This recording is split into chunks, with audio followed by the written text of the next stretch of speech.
Podcast z podwody. Rozmowy o nurkowaniu, sprzęcie i eventach nurkowych. Kieruj się pod wodę. Cześć Karina, z tej strony Kamil z podcastu z podwody.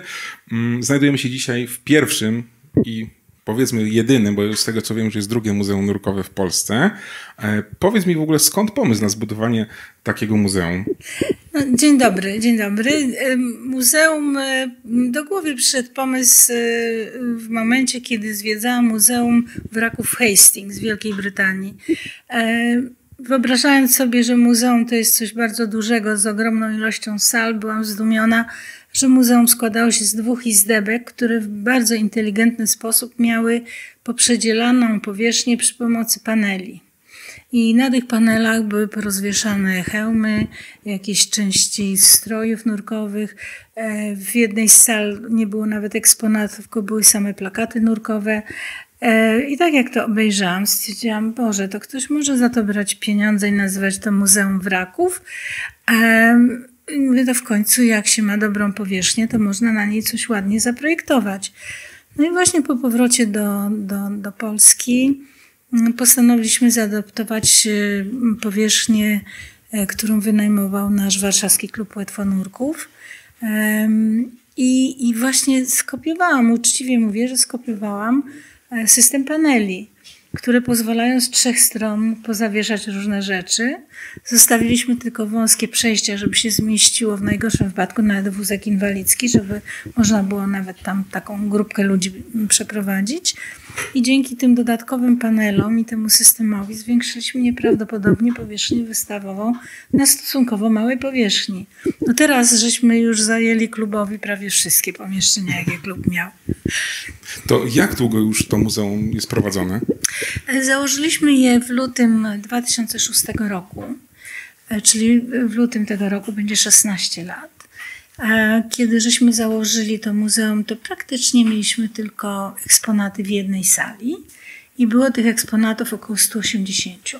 Teraz mamy na stanie ponad 1300 eksponatów, nie licząc do tego takich drobiazgów jak znaczki metalowe, jak na przykład jakieś proporczyki, czy jakieś naklejki, czy nalepki, bo to też są pamiątki nurkowe. No i powierzchnia, powiedzmy, ta cała powierzchnia wykorzystywana na muzeum to jest około 100 metrów kwadratowych. Czyli przy takiej ilości eksponatów, jest bardzo duża ilość eksponatów, to jak powstawało to muzeum? Jak zbieraliście eksponaty? Jeśli nie wiem, zbiera, wydobywa, kupuje?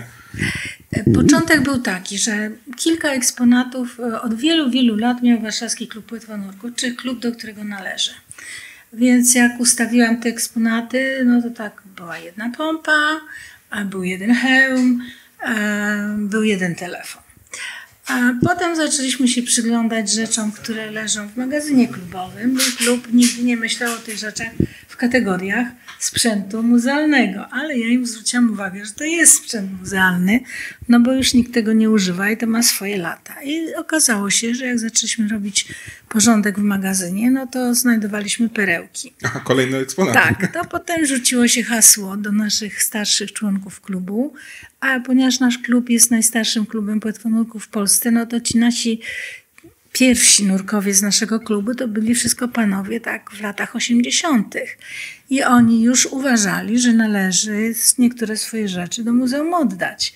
I nie mieli problemu, żeby przynosić rzeczy, które już nie używali, albo nawet mnóstwo dokumentów. Z tego się najbardziej cieszyłam, ponieważ otrzymałam mnóstwo i korespondencji, i katalogów, i różnego rodzaju oryginalnych dokumentów, które nie ukrywam, że w tym roku świetnie się sprawdziły, bo zużyłam bardzo dużą część tego materiału do tej książki o sprzęcie nurkowym 1945-89. No bo dzięki temu, że oni nam to wszystko porozdawali, to mogłam na przykład pokazać automat z odpowiednią instrukcją, czy jakąś sprężarkę z odpowiednią instrukcją. A potem to już wszyscy nam zaczęli przynosić. Czyli kwestia już potem popularności tak naprawdę. Tak, no oczywiście to nie jest tak, że to wszystko tutaj co jest, to jest za darmo. Też sporo rzeczy myśmy kupili. Ja kupuję do spółki z mężem, który jest prezesem Warszawskiego Klubu Płetwonurków i on jest nurkiem w naszej rodzinie. Ja nie jestem nurkiem. I oczywiście ten zakup sprzętu jest zawsze poprzedzony dyskusją, czy to jest właśnie to, co my chcemy do muzeum. I też chciałabym powiedzieć taką dosyć istotną rzecz, z której ludzie sobie nie zdają sprawy. My nie idziemy na eBay czy do Allegro i nie kupujemy każdego sprzętu nurkowego, który się tam pokaże. To, co pokazujemy w muzeum, ma być związane z historią nurkowania w Polsce.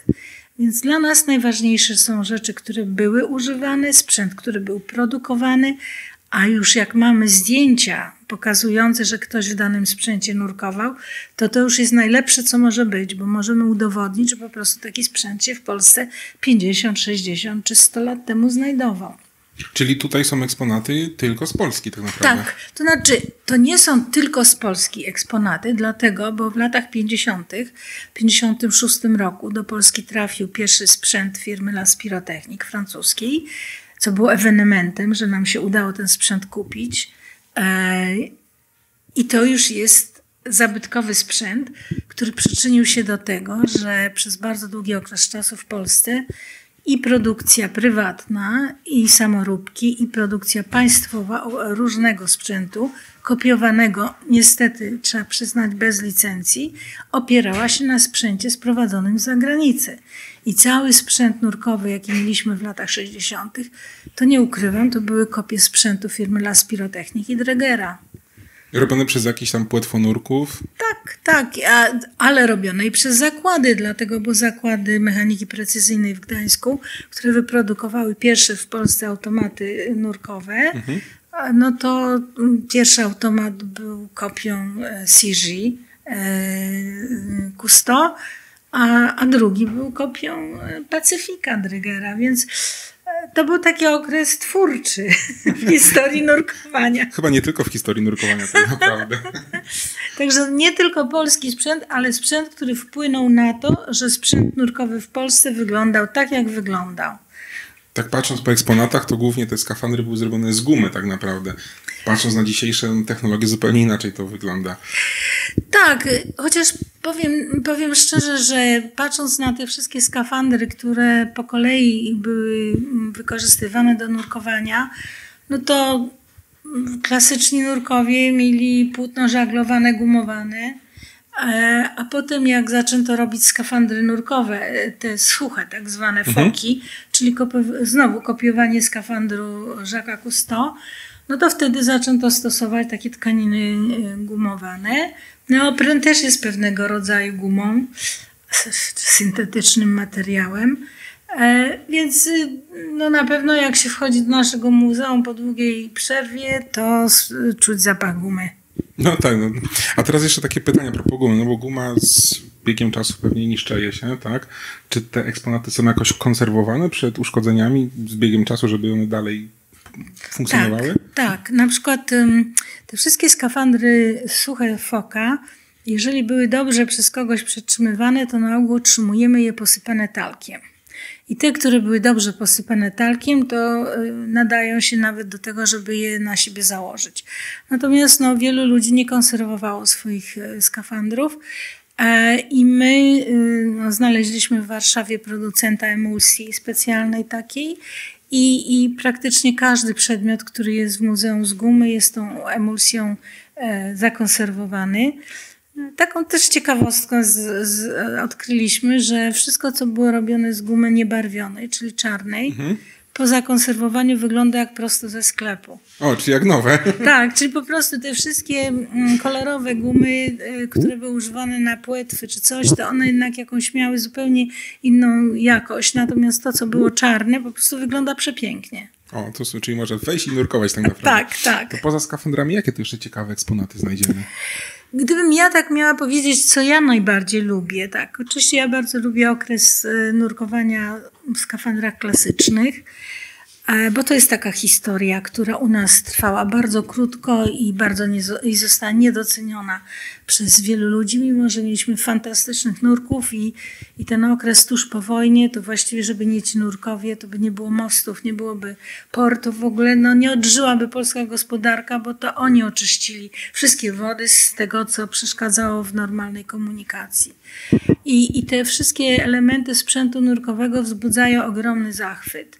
I dla nas kupienie jakiegokolwiek nowego eksponatu też jest dużą atrakcją.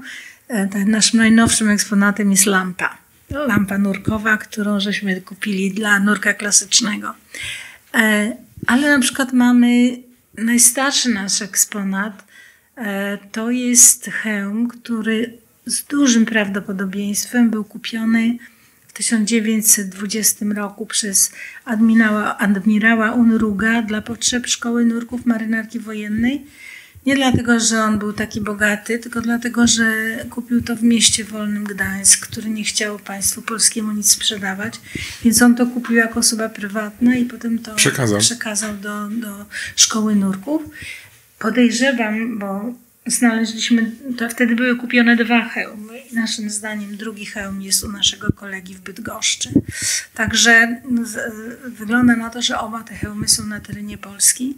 A druga rzecz, która ma jeszcze trochę dodatkowej historii, to jest Rib River, który ma już wiele lat, bo został wyprodukowany w 1912 roku. Wow. I to był Rib River do skafandra klasycznego. Nazywał się DM40, czyli pozwalał nurkować do 40 metrów. I został znaleziony po wojnie w piwnicach Instytutu Rybołówstwa. Więc prawdopodobnie po niemiecki oni w tym nurkowali. Mamy zdjęcia, jak oni w tym nurkują. Mamy nawet nabite, że to potem Instytut Rybołówstwa był tego właścicielem. I do tego był bardzo piękny hełm, tak zwany Bubikow Dregera, który żeśmy też znaleźli w Polsce, ale ten hełm jest u kogoś innego. I my czasami robimy taką akcję, że usiłujemy połączyć 2 eksponaty i udało nam się na jedną z nocy muzeów ściągnąć tu ten hełm i podłączyć go do tego Rib Rivera i pokazać całość. Tak. No super, widzę, że jeszcze są komory dekompresyjne na przykład w Muzeum do obejrzenia. Tak, ale z tymi komorami to jest tak, że jak ktoś pamięta albo wie, jak w Polsce wyglądało nurkowanie, to były 2 ogromne organizacje, które czapkowały klubom nurkowym. Jedna to była Liga Obrony Kraju, druga to było Polskie Towarzystwo Turystyczno-Krajoznawcze. I komory dekompresyjne naprawdę można było znaleźć tylko w tych klubach, które były zrzeszone pod lokiem. No bo to było takie paramilitarna trochę organizacja szkoląca dla potrzeb wojska. No i my jako kluby takie PTT-kowskie, to żeśmy w ogóle takich komór nie mieli. Stąd ja jestem szczęśliwa, że mnie się udało po jak gdyby innej linii, nie PTT-kowskiej, bo jednak najwięcej znam kolegów z klubów PTT-ku, ale że jednak kluby lokowskie też poczuły się, że to nie jest tylko muzeum PTT-kowskie i dzięki temu trafiło tu trochę sprzętu, które było używane w klubach lokowskich, a nie w naszych. Z tego, co jeszcze wiem, to w muzeum są również książki o nurkowaniu. No tak, ale to jest też w dużej mierze zasługa Warszawskiego Klubu Płetwonurków, który, ponieważ ten klub powstał w 1956 roku, to trzeba powiedzieć, że koledzy mieli taką jedną manię, a zwłaszcza jeden z naszych kolegów, że on kupował wszystko, co można było kupić w księgarniach o nurkowaniu. Tak jak wędkarze kupują wszystko o wędkowaniu. Tak, i po prostu z dużą skrupulatnością to tworzył bibliotekę tego Warszawskiego Klubu Płetwonurków. Oczywiście w momencie, kiedy otworzyliśmy muzeum, ja tę bibliotekę przejęłam i do tej biblioteki zaczęłam sprowadzać kolejne pozycje, więc na pewno jeżeli chodzi o to, co mamy w muzeum, no to są nie tylko książki, ale na przykład mamy czasopisma, zarówno wszystkie jakie w Polsce wchodziły nurkowe, bo podejść do nurkowych czasopism w Polsce było bardzo dużo, ale także czasopisma rosyjskojęzyczne, niemieckojęzyczne, amerykańskie, angielskie, francuskie, czeskie, duńskie, szwedzkie, więc praktycznie mamy przegląd, co oczywiście najbardziej nas interesują z tych dawnych lat, a nie teraz. I dzięki temu możemy sięgać tam na przykład do opisów automatów czy sprzętu, jaki mamy, bo to też jest bardzo dobre źródło informacji. Mamy filmy, kolekcję filmów. I można je obejrzeć w muzeum? Można, bo mamy projektor i tak dalej. Zresztą pokazywaliśmy sporo rzeczy. Mamy kolekcję znaczków metalowych, mamy kolekcję proporczyków. Kiedyś po prostu każdy klub musiał mieć proporczyk, każda wyprawa nurkowa musiała mieć proporczyk, więc wszystkie zawody nurkowe miały proporczyki, więc tych proporczyków znowu dostaliśmy dużo. Zdziwicie się, ale jaka jest piękna kolekcja naklejek takich z różnego rodzaju napisami nurkowymi. Część pokazujemy w korytarzu na ścianie, część mamy jeszcze w klaserach. Po prostu mamy zabawki nurkowe, które no niestety musiałam podnieść bardzo wysoko i postawić na szafie, bo niestety zainteresowanie młodzieży było takie, że właściwie to byłoby tylko główny cel przyjścia do muzeum. W związku z tym teraz one są troszeczkę jak gdyby ukryte. Ukryliśmy też kuszy. Mamy potężną kolekcję kusz, bo wszyscy nam te kusze oddawali, ponieważ teraz dobry nurek to poluje z aparatem fotograficznym, a nie z kuszą. I początkowo chcieliśmy pokazać taką demonstrację siły, ile tu mamy tych zbiorów i na tej jednej ścianie wisiało tych kusz od groma. No ale oczywiście wszyscy chłopcy mali przychodzili, po prostu stali pod tą ścianą, więc to jak gdyby tak zaczęliśmy myśleć, że może to nie jest takie edukacyjne. No i trochę żeśmy zmienili wystawy i pokazujemy tylko takie kusze, które pokazują, jak ludzie samodzielnie sobie robili kopie. Mamy też kuszę Teligi, słynnego polskiego żeglarza, który opłynął cały świat na jachcie Opty. I używał kuszy tylko do obrony przed rekinem, bo polował na ryby harpunem, dając im sportową szansę. Także takie rzeczy mamy, które po jakimś czasie uznajemy, że może to nie jest taka najgłówniejsza część, którą powinniśmy propagować w muzeum, ale chować tak do końca też nie można. No zwłaszcza ta kusza Teligi, to mnie zaciekawiło, bo też lubię żeglować. I to już mi się bardzo podoba. To jeszcze mam takie pytanie, kiedy i gdzie można odwiedzać muzeum? Muzeum jest otwarte tylko we wtorki od godziny 11 do 18. Oczywiście, jeżeli ktoś jest spoza Warszawy i jedzie z Krakowa, Szczecina czy skądś i jest w weekend w Warszawie i koniecznie chce zobaczyć muzeum, to jeżeli uprzednio nas poinformuje, której z nas zawsze muzeum otworzy. Bo zrozumiały, że nie każdy we wtorek przyjedzie do Warszawy. No, zwłaszcza jak pracuje.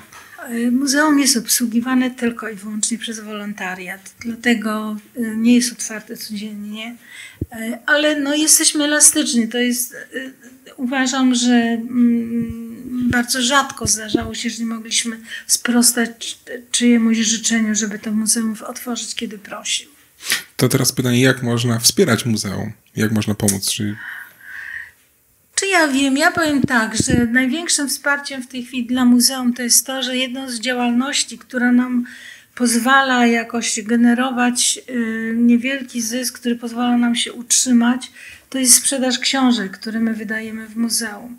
I ta sprzedaż książek jest taką naszą wizytówką w tej chwili. Tych książek wydaliśmy na przestrzeni ostatnich lat 9. Część już praktycznie jest nie do zdobycia. Jest Biały Kruk, którego w ogóle nigdzie nie ma. I ludzie nawet mnie się pytają, czy będzie wznowienie. My nie robimy wznowień, więc uprzejmie informuję, że jeżeli coś jest, to jest i to są nakłady. Największy nasz nakład miał 500 sztuk, więc zdajecie sobie sprawę, że to nie są duże nakłady. I to jest taki sposób, fajny sposób na potwierdzenie, że ludzie interesują się historią nurkowania i nurkowaniem w takiej postaci, w jakiej my to pokazujemy. Super. A na jaki temat są te książki, które można kupić? Taka główna idea była taka, żeby napisać trochę o historii nurkowania w Polsce. I pierwsza książka to była książka o nurkach marynarki wojennej 1919-39. I tego już się nie dostanie. Kolejna była książka o nurkach z wraku Gneissena.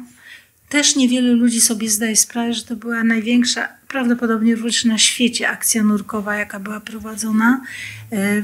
Do podniesienia tego wraku zaangażowano ponad 100 nurków klasycznych. To jest w ogóle nieprawdopodobna akcja i uważam, że o ile w tamtych czasach właściwie nie było gazety, która by codziennie o tym nie pisała, to potem ten ślad po tej akcji zaginął.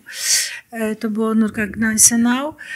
Powstała książka o Klingercie, czyli o panu z Wrocławia, wynalazcy, który w 1797 roku zrobił skafander nurkowy, w którym było nurkowanie w Odrze i udowodnił, że ten skafander się nadaje do nurkowania. My oczywiście poszliśmy dalej, bo zrobiliśmy replikę skafandra i mój mąż w tym skafandrze nurkował w Odrze we Wrocławiu, żeby udowodnić, że to rzeczywiście działało.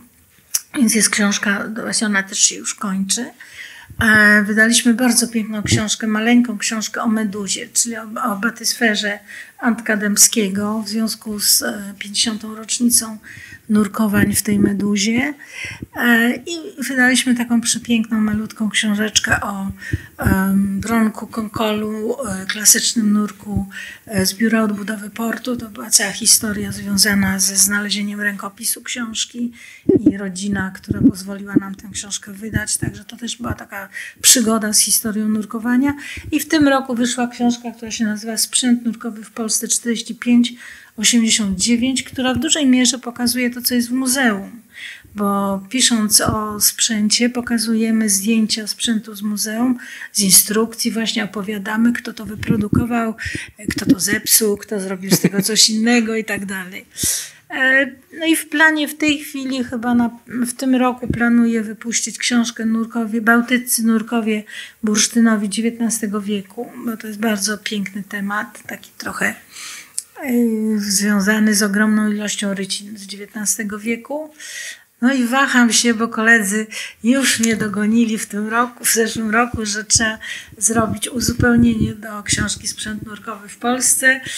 Zresztą przy okazji dziękuję wszystkim, bo po wydaniu tej książki trafiło do mnie coraz więcej nowych eksponatów, bo wszyscy uznali, że jak nie ma ich w książce, to znaczy, że ich nie mam. I mieli rację. I teraz w ciągu ostatnich 5 miesięcy dostałam bardzo dużo interesujących eksponatów, które oczywiście opiszę w tym dodatku, suplemencie, czy jakby to się nie nazywało. Jeszcze mi chodzi po głowie taka książka 39-45, bo mam trochę historii nurków z okresu wojny, co oni robili. No ale to może życia starczy, nie? Żeby to wszystko zrobić. Ale faktem jest, że to jest wszystko krąży koło nurkowania w Polsce i historii nurkowania w Polsce. Super, super. To kiedy teraz rusza muzeum? Od kiedy będzie otwarte? 11 otwieramy we wtorek. Na razie mieliśmy taką przerwę. Też może nie tytułem wytłumaczenia, ale od 16 lat prowadząc muzeum, mieliśmy muzeum zawsze zamknięte latem. Wszyscy się dziwili dlaczego. Dlatego, że po prostu muzeum jest obsługiwane przez nurków. I latem ludzie jeżdżą na obozy, nurkują. Nie, po prostu trudno wszystkich zmusić, żeby tu regularnie przychodzili i obsługiwali muzeum. Ale ponieważ była pandemia, to po możliwości otwarcia muzeum po pandemii, myśmy latem nie zrobili przerwy. I latem była nieprawdopodobna ilość ludzi. I praktycznie mieliśmy nawał ludzi do końca roku.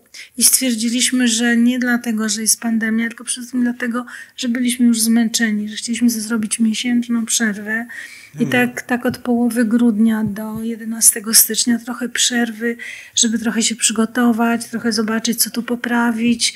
No tak, żeby trochę oddechu nabrać i znowu zacząć to muzeum prowadzić. Taka przerwa powierzchniowa.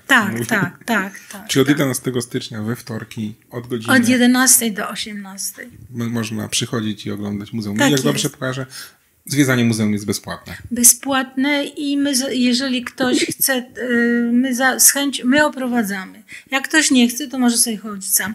Ale na ogół oprowadzamy, bo te wszystkie przedmioty mają jakąś historię i oczywiście My jesteśmy gaduł, ja też jestem gaduła, więc jak ja zaczynam oprowadzać, to ja mam o każdym przedmiocie coś do powiedzenia. Ale powiedzmy sobie 45 minut, to jestem w stanie skrócić opowieść i opowiedzieć o większości tego, co jest w muzeum. No ale to mówię, to są bardzo fajne eksponaty i nawet mówię, patrząc na niektóre, nie wiem co to jest, więc bez opowiadania to bym nie zgadł tak naprawdę. No tak, taka jedna kolekcja tutaj to wzbudza zazdrość pewnych moich kolegów z innych muzeów w Polsce. To są polskiego pomysłu echosondy i sonary, które Polacy sami produkowali i to nam się udało zdobyć egzemplarze próbne, czy jakieś takie, których bardzo malutko było wyprodukowanych.